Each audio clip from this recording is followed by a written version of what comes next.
একদম সুস্থ। ওর ঘর পরিষ্কার করলাম। আজকে ওর DHPPI ভ্যাকসিন হলো। যে টেম্পারেচার ওর একদম ঠিকঠাক টেম্পারেচার নিয়ে এই যে ওকে ভ্যাকসিন করলাম আজকে 5 তারিখে, এই মাসের 5 তারিখে ওর অ্যান্টি র্যাবিসের ভ্যাকসিন হয়েছিল। আজকে 21 দিন পরে DHPPIটা করছি।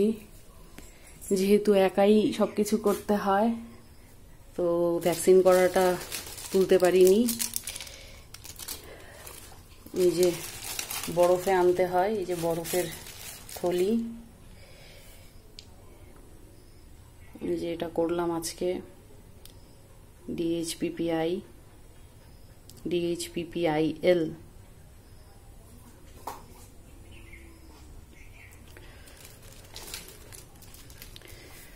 তো ফাইটার ছেলে, ও অনেকটাই সুস্থ হয়ে গেছে, অনেকটাই কি পুরোপুরি সুস্থ। বাবা আসো, ও এখন আর থাকতে চায় না, এখন যেহেতু সুস্থ হয়ে গেছে কাঁদে।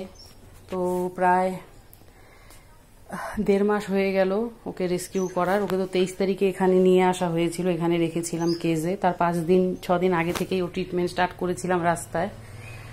ওর সাথে আরেকটা বাচ্চা ছিল, ও তো মানুষের ক্রুয়েলটিতে বৃষ্টিতে সারা রাত্রি ভিজে, ওকে যেহেতু বের করে দিয়েছিল, প্যারালাইজ ছিল, বৃষ্টিতে ভিজে মারা গেছিল। আমি ওকে পার্সোনালি চিনি না, বাট ওই রাস্তা দিয়ে ফিরে আসার সময় আমার চোখে পড়ে। আমি তো পারি না মানুষের মতন পাশ কাটিয়ে চলে আসতে, তো ওকে তুলে নিয়ে আসি। তো ট্রিটমেন্ট শুরু করেছিলাম আগের থেকেই, এখানে আসার পরে 23 তারিখে নিয়ে আসি। আজকে 25 তারিখ, মানে অলরেডি 1 মাস 3 দিন হয়ে গেছে। তো ওকে ছাড়তে আমারও কষ্ট হবে।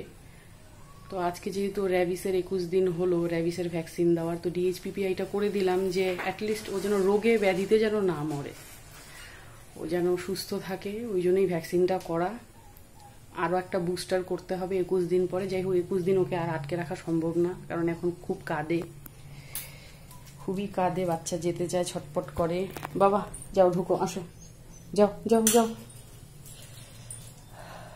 তো এই যে ভাত দিয়েছি, ভাত খেয়েছে, এটা সকালে দিয়ে গেছি। এখন নিয়ে যাবো এই যে জল। প্লাস্টিকের বাসন দেই, প্লাস্টিকের বাসন হলো ওর কাছে খেলনার বস্তু, ভেঙে ফেলে। তো বাড়ির যে মায়ের রান্না করা গামলা ছিল, ওই গামলাগুলোই শেষ পর্যন্ত নিয়ে আসি। আমার অবস্থা খুব বাজে, ঘেমে নিয়ে শেষ, কারণ একাই যেহেতু সব করতে হয়। আর মায়া তো অনেক ভরা মনে, কিন্তু পকেট তো সেরকম নাই, যার জন্য যে কাউকে রেখে বা কারো হেল্প নিয়ে কাউকে টাকা দিয়ে যে করাবো সেটা আমার পক্ষে পসিবল হয় না। টোটালটাই আমাকেই করতে হয়। সেটা ক্লিনিং হোক, এই যে ওর ঘর ক্লিন করলাম, এই যে ফিনাইল, রোজ ফিনাইল দিয়ে জল দিয়ে ধুয়ে দিই, নইলে পসিবল হয় না, কোনো রকম যেন ইনফেকশন না হয়। তো ক্লিনিংটাও আমাকে করতে হয়, ওর জন্য কুকিং, ওর ট্রিটমেন্টের নার্সিং সব কিছুই, ইভেন ওকে মানে যা যাবতীয় কাজ থাকে সবই আমি নিজে করি।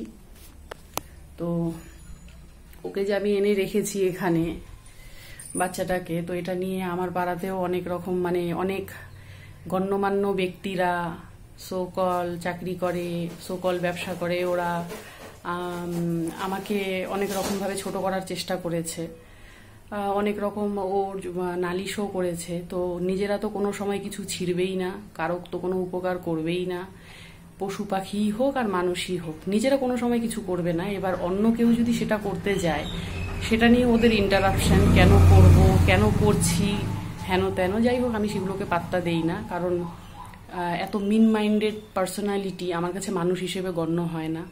তো তাদের কথা শুনে যদি এই বাচ্চাটাকে আমি যদি ফেলে দিতাম, তাহলে এই যে আপনারা যে দেখতে পাচ্ছেন একটা সুস্থ সবল জিকো, যার আদর করে নাম দিয়েছি আমি জিকো, সে হয়তো আজকে নিজের 2 পায়ে এইভাবে দাঁড়াতো না।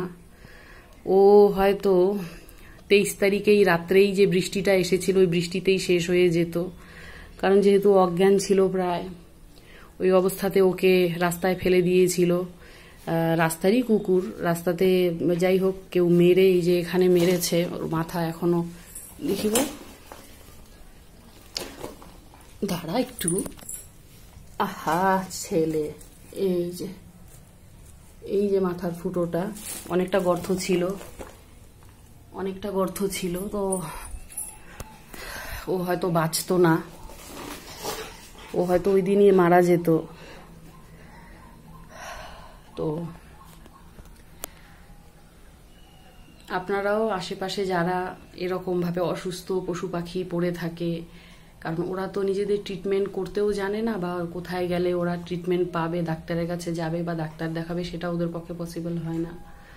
তো আশেপাশে অনেক খিদেও আছে, আশেপাশে অসুস্থতাও আছে, শুধু কি সেটা দেখার চোখ আর মন থাকতে হবে। আপনারাও হেল্প করুন। আমি এই ভিডিওটা করছি এই কারণেই যে আমি যদি একা মেয়ে হয়ে সামান্য 2-1টা টিউশন করে এরকমভাবে রেস্কিউ করে এক একটা প্রাণ বাঁচানোর যদি সাহস সংকল্প নিতে পারি, তো আপনারাও করতে পারেন। আমি আছি সঙ্গে, কোনো অসুবিধা হলে আমার সাথে কন্ট্যাক্ট করুন, আমি হেল্প করব। সে হয়তো টাকা দিয়ে যতটুকু পারি, বা আমি আমার দেহটা দিয়ে, বা মানে পরিশ্রম দিয়ে, খাটুনি দিয়ে আমি করব, যেহেতু আমি নিজেও টাকা দিয়ে কোনো লোক রেখে করাতে পারি না, টোটালটা নিজেকেই করতে হয়। তো সেখানেও আমি হেল্প করব, ওষুধপত্র, চিকিৎসা, শুশ্রূষা যতটুকু মানে পসিবল হবে, মানে পসিবল হওয়ারও বেশি, মানে যতটুকু করতে পারবো তার থেকে বেশি করব। আপনারা পাশে থাকুন পশু পাখির। Thank you.